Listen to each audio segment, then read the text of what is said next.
अब एक सवाल आता है कि भाई ये डायस्पोरा का रोल, पॉपुलेशन का रोल तो हम पढ़ ही रहे हैं कि इंडियन पॉपुलेशन बहुत इंपॉर्टेंट है, डिप्लोमेसी में काम आती है, स्ट्रेटेजिक डायमेंशन शेप करती है। पर एक सवाल आता है कि भाई जब इतना ही इंपॉर्टेंस पॉपुलेशन का है तो हम ये पॉपुलेशन का आप सेंसस क्यों करते हैं?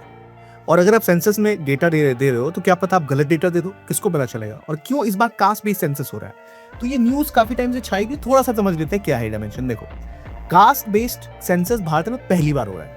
अब आप बोलोगे 2011 में भी सोशियो इकोनॉमिक कास्ट सेंसस हुआ था? नहीं। पिछली बार क्या हुआ था, जब कैलकुलेट किया गया तो उन्होंने उसको ओपन कैटेगरी में रखा था, ओपन कॉलम सिस्टम। तो ऐसे करते करते लाखों, 40 लाख के आसपास आपके पास सरनेम के हिसाब से कास्ट डिसाइड हो गए।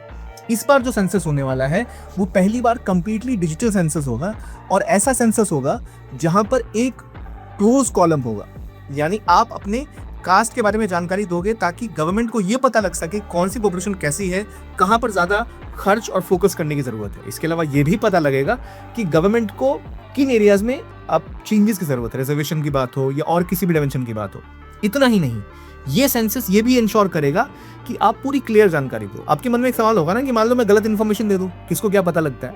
पर सेंसस होता है सेंसस एक्ट 1948 के तहत, और अगर आपने गलत जानकारी दी तो आपके खिलाफ पेनल्टी लग सकती है, कार्रवाई हो सकती है। तो सेंसस होना और जानकारी देना मैंडेटरी है, और आपको सही इन्फॉर्मेशन देना मैंडेटरी है। तो सेंसस में बिल्कुल सही इन्फॉर्मेशन ही आप देंगे। और पहली बार कास्ट बेस्ड सेंसस है। क्यों? क्योंकि हमें ये जानकारी मिल सके हमारी पॉपुलेशन में किस वर्ग पे हमें ज्यादा इन्वेस्टमेंट की जरूरत है। तो आप अपने आप को भी इनरोल करिए।